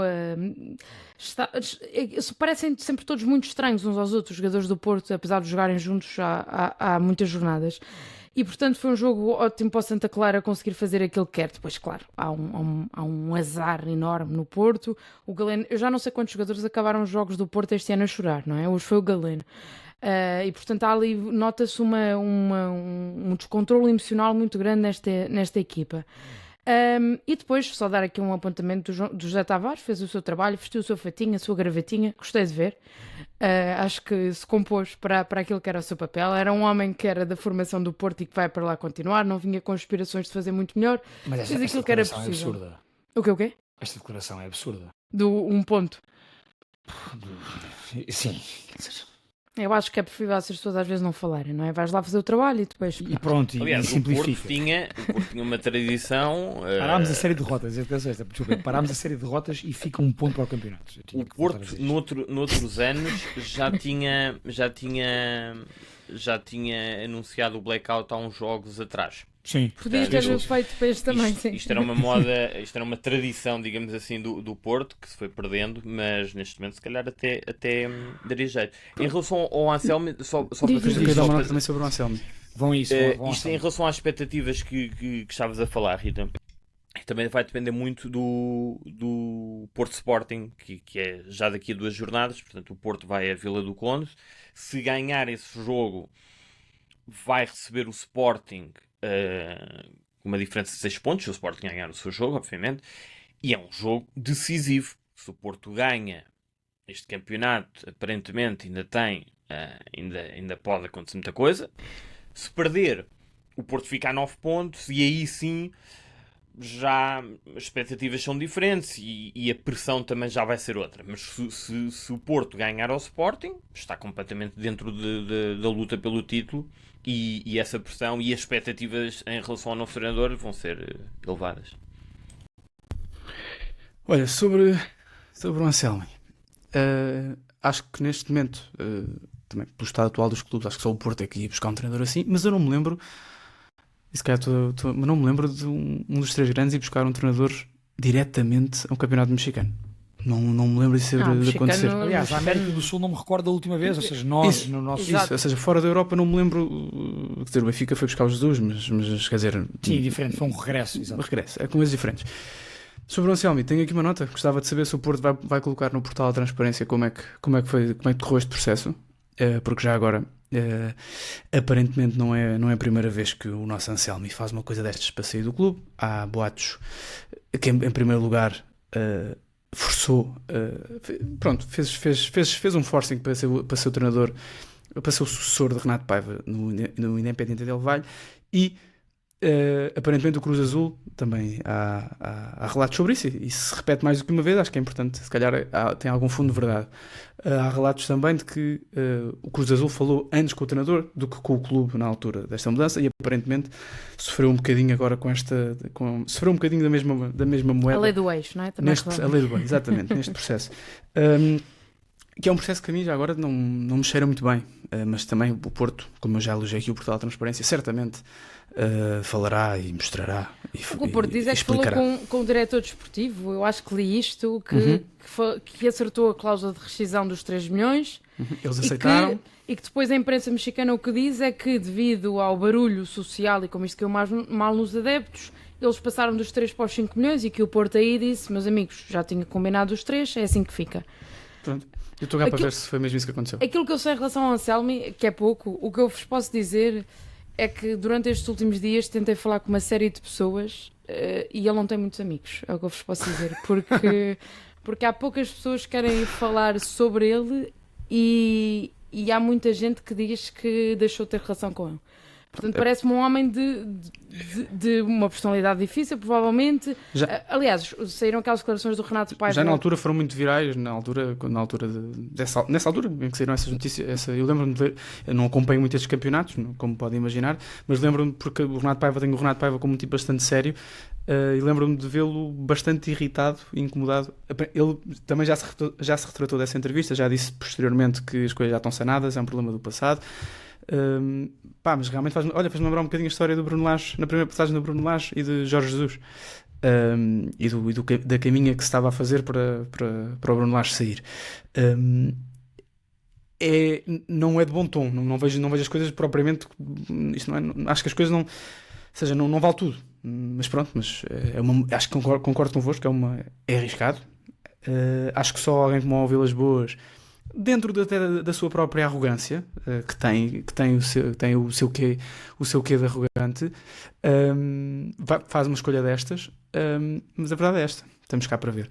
E voltamos ao tema da responsabilidade dos treinadores, e os treinadores são sempre os maiores culpados e talvez os menos responsáveis pelas coisas boas, os maiores culpados pelas coisas más e os menos responsáveis quando as coisas correm bem. Só com resultados é que vamos ver. E tem já grandes desafios nas próximas semanas, portanto, olha, tal como o Rui Borges não teve muito tempo para se impor, eu acho que vai ter que haver mais paciência para este treinador, sem dúvida, mas também até isto é surreal, porque acho que é a primeira vez na história que os 3 grandes mudam de treinador na mesma época, e é surreal porque todos eles, quando chegam ao clube, os novos treinadores estão em posição ainda de lutar pelo título. Eu acho que o Porto ainda está na luta pelo título. Acho que o Porto não. Eu já não digo nada em relações de campeonato. É o clássico, sim. É o clássico. Estavas a falar dos centrais, mas eu estava aqui a pensar e não sei se ele, apesar de tudo, o plantel até pode se enquadrar ao estilo de jogo dele, porque tem muitos interiores, muitos jogadores que podem jogar por dentro. O Fábio Silva, o PP, o Namazo, o Nico, o Rodrigo Mora, o Varela até pode jogar central, o que for. E depois até pode resolver, como ele joga só a partida joga com uma linha 13 e tem 2 alas, pode resolver a questão do Galeno, Claro, como já jogou no Braga, não é? O Galeno ali mais a ter fazer ala esquerda. Galeno e Moura do lado esquerdo, dois jogadores para uma posição, e do outro lado ter o Martim e o Jomário, portanto, mas como tem muitos jogadores para jogar por dentro, até se pode enquadrar, mas não sei. Vamos ver. Sim, Eu estou muito curioso de ver um Porto com 3 centrais. Muito curioso. Eu quero. Há pouco falámos sobre a responsabilidade dos jogadores do Benfica, eu também queria falar sobre a responsabilidade dos jogadores do Sporting, porque parece-me que, e olhando para o atual momento do Porto, e de facto esta confusão toda, mas olhando para o momento europeu do Porto, o Porto está a fazer uma época que borra a pintura toda da história do Porto nas competições europeias. E é um Porto neste momento está no primeiro lugar abaixo do top 24, portanto, os 24 que vão à próxima fase, os primeiros 8 diretamente, os outros, os restantes, até ao 24º lugar, do 9º ao 24º para o play-off. O Porto neste momento está em 25º com 8 pontos, 12 golos marcados, 11 golos feridos, e vai defrontar na última jornada decisiva o Maccabi Tel Aviv, que está em 29º com 6 pontos, menos 2 que o Porto, e que tem 8 golos marcados, 16 golos feridos. É a terceira pior defesa, apenas atrás do Dinamo de Kiev e do Karabag. Este Maccabi, portanto, um Maccabi frágil, tendo em conta perante um Porto em confusão, em ebulição. E parece-me que há aqui nomes para este tipo de momentos decisivos têm que se assumir a sério. Diogo Costa, PP, Fábio agora Vieira, confundi-te. Tu começaste e esta Galeno. declaração a falar do Sporting. Desculpa, Pedro. Agora estás a falar do Porto. Tu começaste Sim. a dizer que os jogadores do Sporting tinham que se assumir. Eu estava Era do Porto, desculpem. eu estava aqui há Foi 2 uma grande, minutos foi uma a grande. pensar onde é que ias introduzir o Sporting, mas Em segue. relação ao desculpa. Porto, ou seja, portanto parece-me que há aqui, e eu falo destes 4 nomes, mas podia falar de mais, mas estes 4 nomes, na minha opinião, são importantes e têm peso. Diogo Costa, PP, Galeno e Fábio Vieira têm que se impor e têm que se assumir a sério. E, portanto, eu percebo que possa haver uma série de problemas, mas eles têm que tentar agarrar a sua equipa, os seus colegas pelos colarinhos e tentarem fazer valer a sua experiência e o seu conhecimento do clube e do futebol, internacional inclusive, neste tipo de momentos. E, portanto, parece-me que acho que o Porto vai Diogo Costa conseguir... não parece nada desse tipo de líder. Não parece ser, pois não, mas eu acho que ele tem que ser, percebes? O Fábio Vieira está a pensar no campeonato inglês, não é nisto? Mas está aqui, portanto tem que... Estou a brincar, estou a Mas brincar. o Diogo Costa fica muito triste, fica com a cara muito triste e depois bate palmas. Não parece Assim ser com as mãos abertas. Tanto é, não é por acaso que o Eustáquio depois é um dos líderes deste balneário. Acaba por ser o Eustáquio, é verdade. Pronto, eu falo destes jogadores porque parece-me que Concordo contigo. aos olhos dos colegas e pela qualidade que têm, pela experiência que têm e dentro do Porto inclusive, acho que tem que se assumir para estes desafios que o Porto vão ter. Indo agora assim ao Sporting, e desculpem por essa gralha há pouco, foi um Sporting que na senda da vitória em Vila do Conde, depois teve a derrota europeia, mas no campeonato encontra-se aqui e o Sporting que acaba esta jornada com 6 pontos de vantagem, são 6, não são? Com 6 pontos de vantagem, quer para Benfica, quer para Porto. Vou a ti, Rita, que estavas aqui muito atentamente a achar que eu ia falar sobre o Sporting. Vou a ti, Rita, porque é um Sporting dominador, naturalmente, como se esperava, mas não pareceu, contudo, assim tão seguro, na minha opinião. E, portanto, peço uma abordagem geral ao jogo e acho que o destaque principal ao golaço do Trincão. Já estava a precisar o Trincão de Claramente, novamente fazer um gol daqueles e nota-se. O Sporting é muito caricato, isto devia ser estudo de caso, não é? Porque o Sporting parece que vai dar uma hecatombe e depois parece que alguém manda uma corda e os puxa do precipício e portanto estão outra vez líderes isolados com 6 pontos de vantagem, depois de já mudar 2 treinadores e de parecer que o campeonato estava todo perdido. Deve-se muito à incompetência também dos restantes e alguma competência do Sporting na forma como pelo menos o Rui Borges está a conseguir este segurando as pontas. Não acho que é um Sporting muito convincente, não foi uma vitória igual à que tinha sido contra o Rio Ave de todo. O Sporting não jogou particularmente muito bem frente ao Nacional, teve ali até muito tempo. Aliás, o 2-0 do João Simões é especial porque o João Simões faz gol, tem 18 anos e o momento é especial por si só, mas, bonito, ele chorou, mas é um alívio porque aquele 1-0 estava bastante tremido, não é que o Nacional atacasse loucamente ou estivesse sequer por cima do jogo, mas cada vez que se aproximava minimamente a equipa ainda está muito, muito tremida. E sentiu-se em Alvalade esse alívio, já agora no ambiente do estádio após o 2-0, então aí sim houve outro tipo de cânticos. É um estádio muito propício a oscilações de almas e portanto acho que a derrota na Champions foi um bocadinho mascarada pelo que tinha acontecido com o Benfica, com o Barcelona e depois com o que aconteceu com o Porto. porque de repente perderam todos, mas aquela derrota ou seja, o Leipzig joga muito bem, mas não joga muito bem na Champions. Teve um calendário difícil, é verdade, Muito apanhou difícil, sempre o calendário do grandes colossos, mas pedia-se um bocadinho mais ao Sporting do que aquilo que foi fazer à Alemanha, sinceramente. E portanto, Rui Borges ainda não, ou seja, teve um início muito difícil, passou várias provas de fogo, mas ainda não está muito seguro nesta equipa. Mas vão fazendo o seu caminho e está líder e portanto competente nesse aspecto. E pronto, é isso. Acho Olha, que eu discordo da Rita. Mas ainda bem. Eu acho que o Rui Borges, à exceção desta derrota na Champions, que concordo, acho que foi um bocadinho mascarada pelas derrotas dos outros dois, porque tem piores momentos. Eu acho que, passado este período de jogos muito, muito complicados, eu acho que são 2 vitórias em que marca 5 golos e não sofre nenhum. Acho que não é muito convincente. Sábado, foi isso quando? Sábado, sexta, o jogo? Sexta. Não, sábado foi ontem. Não, foi ontem. Não foi muito convincente, mas foi um justo vencedor, apesar Claro. de tudo. Acho que é uma equipa que tem sofrido bastante com os claros problemas físicos que Gyökeres sente neste momento. Acho que é uma equipa que está claramente em recuperação, principalmente do ponto de vista emocional. Acho que é uma equipa que se está a habituar a um novo sistema e, para isto, nestas circunstâncias, eu acho que é uma equipa que, com a capacidade que o Rui Borges tem tido e que eu não tinha algumas dúvidas se ia acontecer ou não, parece-me um tipo que está muito seguro da sua ideia e está muito seguro do grupo. Acho que o grupo está com ele, está bem identificado com ele. Acho que vai sofrer um bocadinho com a comunicação, o Rui Borges. Acho que às vezes é o que vive-se de um trauma pós-Amorim. Acho que ele é bom comunicador, mas acho que às vezes não é? Às vezes um bocadinho simplista demais. E a fala linguagem... demasiado. As conferências do Sporting não podem ter 25 minutos, 30 minutos, é muito tempo. É um detalhe que eu não estava a par, sim. Ele fala muito tempo porque no Sporting, e bem, é dos únicos... não sei se é dos únicos porque eu não vou a todos, mas é o clube que nos deixa toda a gente fazer perguntas, toda a gente que está na sala tem direito a fazer perguntas, e não há nada a apontar em relação a isso. Agora o Rui Borges alonga-se muito nas respostas porque normalmente está a dizer a mesma coisa. Não é capaz de dizer eu já falei sobre isto e andamos para a frente, não é? Mas não parece, Rita, que seja assim com os jogadores e em treino. Parece-me um tipo muito direto, parece. Sim. Agora, só sobre o jogo de Leipzig não vou falar porque não vi, não só consegui ver um resumo alargado, não quero falar muito sobre isso. Agora, sobre o jogo contra o Nacional, também sofre um bocadinho, acho que já agora mérito a Tiago Margarido e ao Nacional, que era uma equipa que eu estava com bastantes dúvidas. Como falámos durante a época toda, eu tinha bastantes dúvidas deste Nacional, o que é que ia acontecer a este Nacional, mas efetivamente está bastante melhor. Acho que devia reforçar-se ainda devia tentar reforçar-se um bocadinho.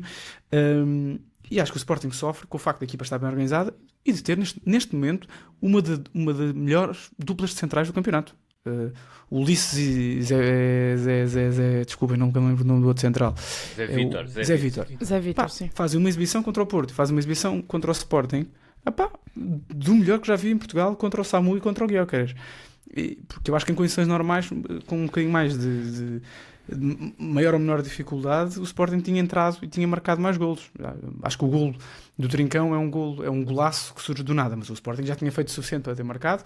E na segunda parte acho que também a coisa, como também o Nacional tentou um bocadinho mais e arriscou um bocadinho mais com as alterações ao intervalo, eu também acho que o Sporting podia ter mais opções, podia ter feito mais golos, melhor dizendo. Portanto, acho que é uma vitória tranquila do Sporting, não me vou alongar muito mais sobre este tema, porque o Sporting tem de fazer isto neste momento. Enquanto as outras equipas estão a perder pontos, já agora só aqui uma nota, o Porto esteve à beira de ter a pior sequência da história de sempre no clube, que são 5 derrotas consecutivas. Perdesse este jogo, sim. Pronto, esteve à beira disso. E o Sporting, enquanto, mesmo não deslumbrando, mesmo não sendo maravilhoso, enquanto for ganhando estes jogos, eu acho que o Sporting vai caminhar para o bicampeonato. Como sabem, eu tive algumas dúvidas disso na altura, na saída do Rubén Amorim, com a passagem para João Pereira. Agora acho que o Sporting tem mais do que condições, os lesionados estão a regressar. Acho que é uma equipa que ganha, este sistema ganhará com Daniel Bragança como terceiro médio, não é? Fazer aquela posição. Acho que Catam vai jogar menos, acho que o Trincão vai ser mais encostado à direita. E portanto acho que é uma equipa que está bastante mais tranquila do que aquilo que eu estava à espera, e pós-Taça da Liga está bastante tranquila. Portanto, a ver, vamos. Aproveitando a deixa do Maia, Samit, mandando para ti, esta questão do Daniel Bragança. Eu também acho que o Daniel Bragança, desde aquela lesão grave, de lá para cá, ganhou outra imposição física, naturalmente, outra capacidade física neste caso, e portanto outra chegada à área adversária, outra participação no último terço do Sporting. É um detalhe que eu gosto de ver no Daniel Bragança. Dando aqui um parênteses, não custa nada de ver o Maxi Araújo, e creio que vai ter que acrescentar muito mais na organização ofensiva, vai ter que melhorar muito nesse capítulo para poder ser um lateral esquerdo importante para o Sporting neste tipo de jogos, e acho que não acrescentou. Também não acho que o Matheus Reis o acrescente, mas o Maxi Araújo tem que aproveitar estas oportunidades e se aproveitou até agora jogos diferentes com outras características, puxar mais por ele naquilo que eu acho que ele é melhor, que é na velocidade e galgar metros. Com um Sporting dominador e em cima ele vai ter que ser melhor com bola nesse momento da organização ofensiva. Portanto, pergunto somente... Eu estava à espera que ele fosse melhor tecnicamente, pá. Eu não estava à espera que fosse melhor. Eu acho que ele tem que ser melhor para... Ou seja, tem que aliar isto ao resto que já tem. Estou a gostar de assistir ao teu desencanto em relação ao Maxi Araújo. Não é um desencanto. O Maxi chegou aqui, já estamos aqui... Não é um desencanto, até porque eu acho que ele tem qualidade para conseguir. Eu estou a gostar. Pegando na questão do Bragança... A questão do Bragança para mim somente liga-se com o Pote, e é isso que eu gostava de perguntar, e perguntando a tua opinião sobre o jogo também, de forma rápida, se quiseres ir lá, que é, eu acho que o Bragança, e com estes problemas físicos recorrentes do Morita, vai baixar, e quem vai ocupar aquela posição será o Pedro Gonçalves. Claro, sim. Contra então e Kenda depois. E acho que o Rui Borges já deu a entender que quando... Ao colocar o Trincão a partir da direita, esclareceu uma dúvida que eu tinha e que até levantei aqui há uns episódios. Foi uma coisa que o guarda até disse, que achava que o Trincão podia ir para a direita e o Pote para o meio. E, portanto, aparentemente será isso que vai acontecer. Desde que o Pote não perca o seu raio de ação, acho que está tudo bem. Mas sim, percebo que se tu estás a dizer é capaz, isto é, se o Morita não jogar, percebo que seja o Bragança muito mais do que o De Basto, por exemplo. A não ser em determinados jogos, já disse que não me parece que seja uma opção muito fiável para a maior parte dos jogos. Sim, mas pode mais pelo meio eventualmente. Acho que o Catam também vai perder um bocado de espaço. Quer dizer, mas o campeonato é o que é e os jogadores, isto muda muito rapidamente. Até vejo o Catam a jogar em muitos jogos na Liga como o lateral direito. Sim. Se não indo o Sporting buscar ninguém. Eventualmente, sim.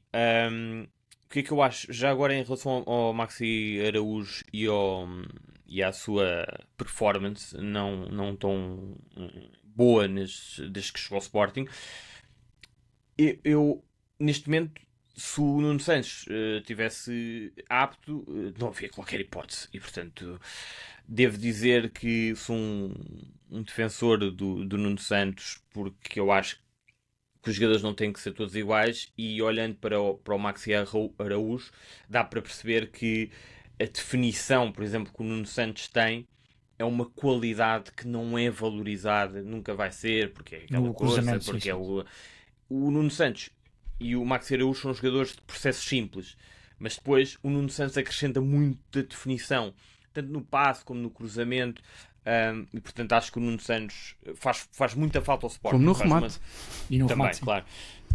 Aquele pé esquerdo realmente tem muita qualidade e eu acho que faz... agora, claro, não é um jogador que se vai associar aos outros, não é um Catam, eventualmente, não é um Kenda, enfim, mas acho que é um jogador que faz muita falta ao Sporting, tal como o Pote. Em relação a este jogo, acho que foi um jogo daqueles em que se pode usar aquela frase feita, mas que faz todo o sentido, que era um jogo que valia mais pelos 3 pontos do que pela exibição. O Sporting foi competente, utilizando a palavra do Rui Borges.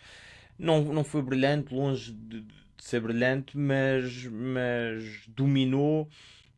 Não tremeu muito, faltou alguma velocidade, alguma definição no último terço, faltou rematar mais à baliza, é verdade, mas chegou tranquilamente à vitória e portanto é líder, é a melhor equipa em Portugal. E isto também, por exemplo, aquilo que eu estava a dizer em relação ao Lage, posso também, e disse, em relação ao João Pereira do Sporting, não ao João Pereira do Casa Pia.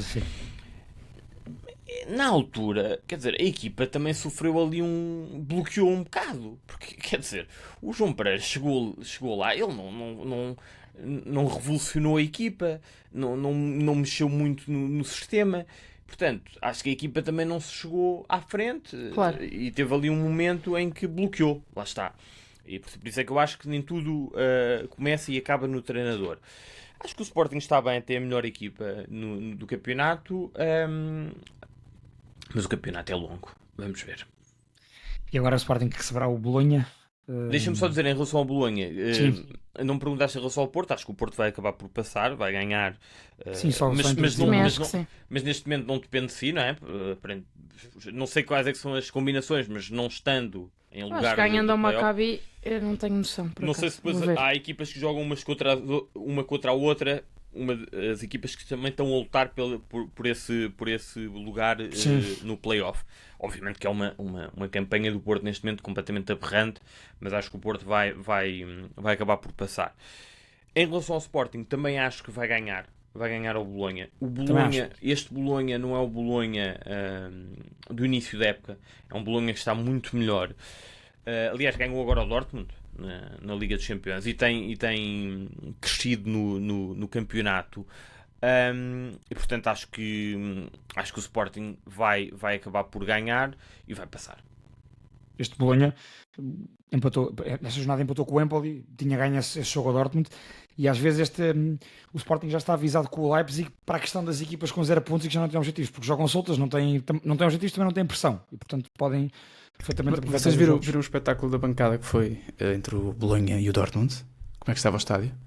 Não. Não Aconselho a ver as imagens, porque houve uma coreografia durante o jogo todo, com as cores. Não te reparar, é de arranjar as imagens e mando-vos. Muito bonito, muito bonito.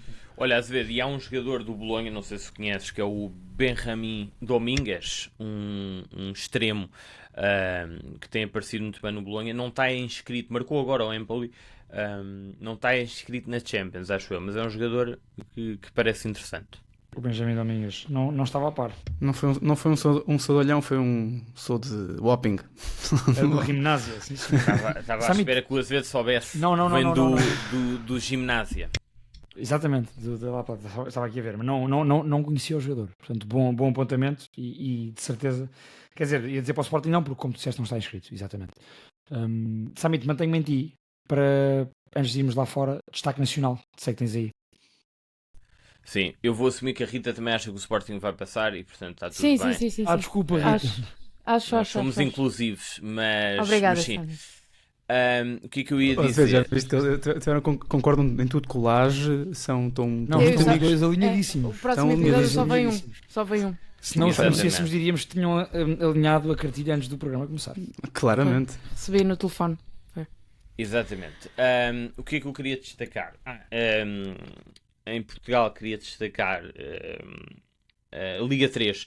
Portanto, temos já definidas as equipas que vão à fase final, à fase de subida. Vão lutar para... Exatamente. E portanto, vou-vos já dizer quais é que são. Na Série A é o Lusitana de Lourosa, o Varzim, o Faf e o Amarante. Na Série B, estava aqui a tentar abrir, é o Sporting B, o Atlético, o 1º de Dezembro e o Belenenses. A Académica ficou de fora. Exatamente, a Académica ficou de fora. É pena. Levou muita gente ao Restelo. Não sei se vocês viram as imagens. Foi uma coisa realmente... não foi impressionante, porque todos nós sabemos que a Académica continua a ter uma massa associativa enorme. Ficou de fora no confronto direto com o Sporting B, já agora, só para... Pronto, empatou, portanto, o Belenenses Académica terminou um clássico do futebol português, terminou 0-0.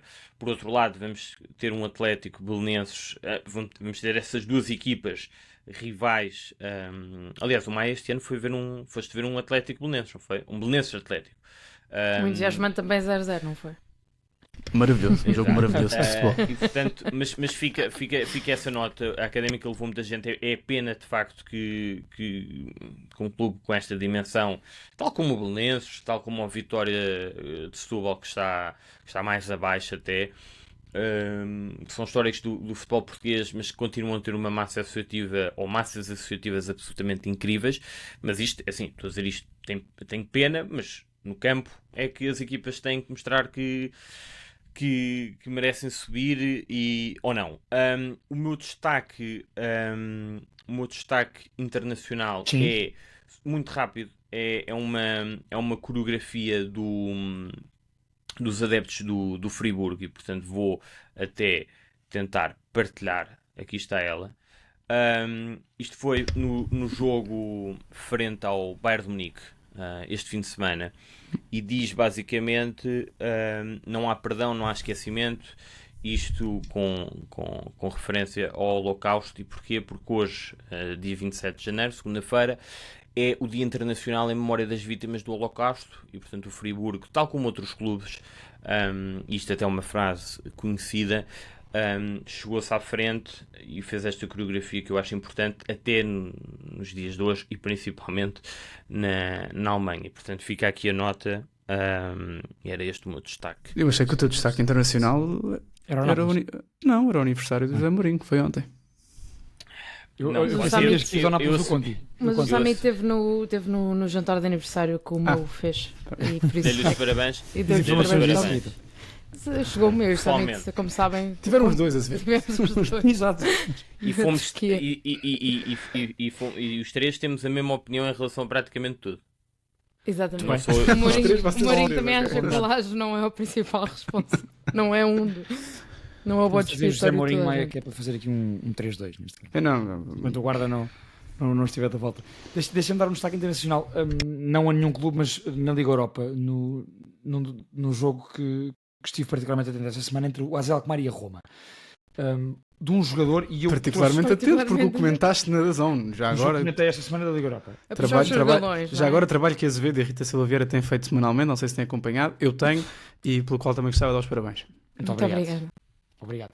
E nesse jogo comentei do AZ Alkmaar com a Roma, mais uma derrota da Roma. A Roma nos últimos 2 anos, Samit, nos jogos fora, quer na Liga Italiana, quer na Liga Europa, é uma coisa assustadora. Por exemplo, não ganha, a última vez que a Roma ganhou fora foi a Udinese na Liga Italiana na época passada. Por acaso é o jogo que vai amanhã, creio que é amanhã. Udinese Roma. Por acaso ganhou hoje. Então foi hoje, desculpa. Por acaso ganhou. Pronto, não ganhava desde a última, não ganhava fora nenhuma competição desde tinha ganhado. Mas de certeza que praticam um futebol. Foi um dado muito giro, Pedro, mas depois. De certeza que praticam um futebol super atrativo, ofensivo, depois da saída do Mourinho. Não pratica e fez um jogo manifestamente fraco esta semana em Alkmaar. O meu destaque é do AZ e trouxe este jogador porquê? Porque normalmente, cada vez mais no futebol, puxamos pelos dados e, portanto, quem faz mais assistências, quem faz mais golos. O jogador que mais me encanta no AZ Alkmaar é o Sven Meijnens, neerlandês de 24 anos, é o número 10 da equipa, Escredino. É o número 10 da equipa, Escredino, e é ele que organiza o jogo todo do AZ Alkmaar, que é uma equipa que a imagem das equipas neerlandesas é uma equipa atrativa a atacar. E, portanto, o Sven Meijnens posiciona-se entre a dupla de meio campo, que é o Koopmeiners, irmão o Pierre Koopmeiners, irmão do Koopmeiners da Juventus, e do Jordi Klaasie, o ex-internacional neerlandês. E, portanto, faz essa ligação. É ele que faz a ligação da equipa. E é um jogador que, se olhar para os dados, esta época, na Liga Europa, tem um gol e uma assistência em 7 jogos. Na Eredivisie tem 3 gols e 3 assistências em 20 jogos. Lá está. Não se faz ler pelos números, mas gosto de trazer este jogador porque encantou-me. Foi o segundo jogo que comentei dele e que estive particularmente atento ao que ele faz. E ele deambula pelo ataque, é um vagabundo, não se fixa naquela posição. E tem, de facto, um pé esquerdo muito interessante. Eu não creio que seja jogador ao dia de hoje, pelo que tenho visto, para jogar, por exemplo, num dos 3 grandes, mas é o meu saudorão desta semana porque pode ser um jogador interessante para, subindo, por exemplo, de um AZ para um Feyenoord, para um PSV ou para um Ajax, depois catapultar-se para outros voos, porque tem, de facto, essa qualidade. Não tem os números, e nós hoje em dia valorizamos cada vez mais isso, em vez de valorizarmos a participação no jogo. Ele participa em tudo no jogo ofensivo do AZ Alkmaar, também pressiona bem, não se escuda desse trabalho, simplesmente não marca muito, nem faz muitas vezes o último passe, mas muitas vezes faz o passe para o último passe. E, portanto, é o Fredrik Korsnes, olha, que também agora não joga. Quem marca muito, e fiquei esta quinta também Estive num jogo. Olha, se quiserem rever um jogo este fim de semana, vão ver. Não vão. O Lazio Real Sociedade foi assim um tremendo jogo em que aos 34 minutos estava 3-0 para o Lazio e a segunda parte foi feita, mas um passo lento. Um ritmo de treino. Foi Menos horrível. que treino. Foi horrível. Mas para dizer que no meio desta coisa toda entrou o Pedro. Joga na Lazio, não é? O Pedro não o Azevedo, o Pedro. Sim, eu não jogo não. E o Pedro é só tipo dos melhores marcadores da Liga Europa atuais e da Lazio. E é incrível porque os anos que ele tem, a carreira que ele tem, e vai ali fazer 30 minutos na Lazio quase todos os jogos e ainda a eficácia que ele tem. Estavas a falar de números, Pedro, eu lembrei-me dele. Só esse apontamento, gostei muito de o ver por lá. Mito ao facto desta semana. Voltei a fazer batota e voltei a pegar num dos comentários que a malta muito tem feito, e já agora agradecer novamente por isso. Se ainda não subscrevem o canal, façam neste preciso momento. Vou-vos dar 2 segundos. Pronto. Dito isto, peguei aqui no comentário do Miguel Pessoa, é um rapaz que eu conheço, portanto um grande abraço ao Miguel. Curiosamente num dia em que um dia sui generis para os treinadores portugueses, porque temos uma manhã em Milão onde Sérgio Conceição e decidiu dar uma peitada em Calábria, no mesmo jogo em que tinha tirado as 2 estrelas ao intervalo, Theo Hernandes e Rafael Leão, portanto a chapa está quente, como se costuma dizer. Mas tivemos, não sei se vocês viram, enquanto estivemos aqui a gravar, tivemos um Fulham United entre os 2 treinadores. Ia dizer os 2 melhores treinadores, mas depois lembrei-me que há um treinador que está à frente deles. Claro, no Espírito Santo entrou na conversa. Mas que, já agora, gostava de dizer, Ruben Amorim volta a ganhar um jogo num terreno muito difícil, numa semana em que também ganhou para a Liga Europa, está neste momento em 4º lugar na fase de grupos da Liga Europa. E vou pegar no comentário do Miguel, que faz uma pergunta introdutória que se calhar é mais para a frente, em que, pronto, é sobre o possível interesse do United no Nuno Mendes e o facto do lugar de já estar e eventualmente o Ruben Amorim ter interesse, como se falou esta semana, em ir buscar o Mateus Nuno. Não me parece uma coisa muito realista, mas pronto. Portanto, vou ignorar isto, desculpa Miguel, mas vou usar um mito ao facto dele. Ele lançou um mito ao facto que é, e aproveitei o facto de ter havido um Marco Silva contra o Ruben Amorim, mesmo com os resultados recentes do United, Ruben Amorim é o melhor treinador português a atuar em Inglaterra. Mito ou facto? Mito. Rita, podes começar. Estás a dizer que não? Mito. Não, quer dizer, melhor potencialmente, expectativas em termos de potencial, de crescimento e de impacto na Premier League para o futuro, acho que sim. Atualmente, pelo aquilo que tem acontecido no United, não. Se vamos aqui à conversa, podemos voltar ao início do episódio, se tem sido tudo culpa do Ruben Amorim, obviamente que não. Obviamente que há jogos em que são perdidos por erros da equipa e por falta de qualidade da equipa e por inadaptação da equipa. Agora, atualmente, os resultados têm que valer. Ruben Amorim não está agora a conseguir criar alguma coisa, mas parece sempre e depois para a semana vai perder e isto vai tudo ao chão. Para além do mais, acabei de ler uma coisa sobre o que o Ruben Amorim disse sobre o Rashford, que se vir que o Vital está em melhor forma que algum jogador, leva o Vital, o guarda-redes, ou o treinador dos guarda-redes para o banco e deixa o jogador de fora. Portanto, também há aqui uma comunicação que está a ser um bocado crazy ou não? Está uma coisa um bocado aguerrida, está ali sempre numa batalha que tem que, emocionalmente, as coisas não estão também a correr muito bem. Portanto, não, o melhor português neste momento a atuar na Premier League é o Nuno Espírito Santo. Olha, treinador. Vais ver. Eu vou mitos também, e para pegar no nome que a Rita lançou agora, o melhor treinador português na Premier League atualmente, e tem factos que o comprovam, é o Nuno Espírito Santo, pelo trabalho fantástico que fez no Wolverhampton e pelo trabalho fantástico que está a fazer no Nottingham Forest. Pelo meio teve aquela passagem curta e injusta pelo Tottenham, e portanto a minha resposta é o Nuno Espírito Santo. Acho que o Ruben Amorim tem todas as condições técnicas, psicológicas e de talento, de qualidade para vir a ser esse treinador, não só português, como a vir a ter um destaque na história da Premier League. Espero que sim, que o consiga. Mas sim, olhando para os treinadores portugueses que estão na Premier League, para mim é o Nuno Espírito Santo. Samit, espero que defendas o Marco Silva. O Marco Silva? Não, para mim também é mito. Eu ia dizer que o Ruben Amorim continuava a ser para mim o melhor treinador neste momento na Premier League, pela revolução que ele operou no Sporting e pelo futebol em si. Sou mesmo muito fã do futebol do Ruben Amorim, do futebol que vi no Sporting durante estes 4 anos. Mas esse argumento não valia neste caso porque o Nuno Espírito Santo pegou numa equipa que estava a lutar para não descer e neste momento está a lutar para ir à Champions. Está a bater todos os recordes, estamos a falar de recordes de 50 anos do Nottingham Forest. É uma equipe, eu gosto muito de ver treinadores que conseguem pegar em equipas, por isso é que gosto do Mourinho, e conseguem ganhar jogos de formas diferentes. As equipas não têm que jogar todas da mesma forma. Claro que o Nottingham Forest não há de ser tão atrativo como o Man City do Guardiola no seu prime, peço desculpa, nem o Liverpool do Klopp ou do próprio Slot. Agora, o Nuno Espírito Santo também não tem os recursos que esses treinadores têm. Aliás, o Guardiola dá para ver, não é? A coisa está mal, mais uns milhões e contratam-se mais alguns jogadores. Acho que o Nuno Espírito Santo de facto está a fazer um trabalho notável no Forest. Seria muito injusto eu dizer Ruben Amorim. Portanto, neste momento acho que o Nuno Espírito Santo é o melhor treinador português, nem que seja pelo momento, o que for. E acho que o Marco Silva também merece muito crédito pelo trabalho que tem feito na Premier, no geral, sim. E que também subiu o Fulham. O Fulham, Exatamente. subiu O Championship, limpou.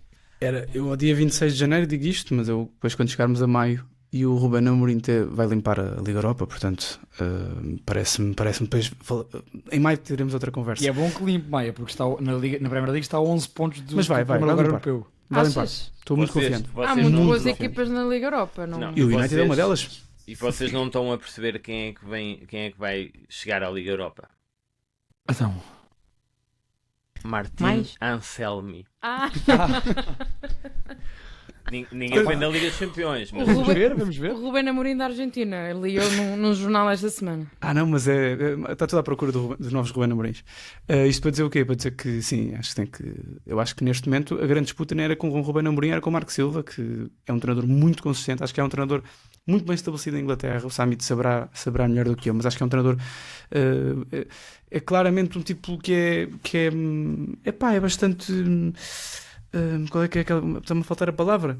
Ou seja, que é constante, toda a gente reconhece. É um tipo muito consensual. Era o que eu queria dizer. É muito consensual em Inglaterra e acho que é um treinador para outros mercados. Acho que é um treinador que, para mim, amanhã era treinador do Arsenal, trocava com o Arteta e o Arsenal ficava mais bem servido. Isto para dizer que, apesar de tudo, consoante esta época... E é um treinador, desculpa, Mike, já teve esses convites, aparentemente. Sim, aparentemente. Dito isto, acho que pronto, tem que se falar de Nuno Espírito Santo, mas já agora, Miguel, um abraço para ti. Se calhar voltaremos a esta questão no final do ano. E, Azevedo, também, sei que estás a tirar fotos ao projeto enquanto estamos a gravar, não sei bem porquê, mas pronto. Uma nota, não temos tempo, já vamos com 1h30.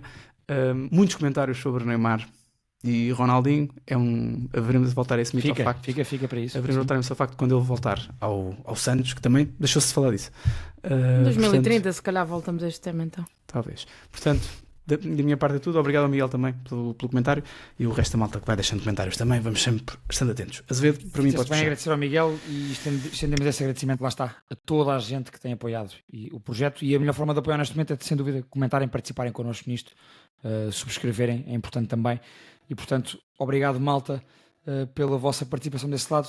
Obrigado Rita, Samit e Maia por hoje. Vamos então para a semana para mais um episódio do Segundo Poste, e esta semana cá tem o episódio para verem e ouvirem. Um grande abraço a todos, até para a semana malta.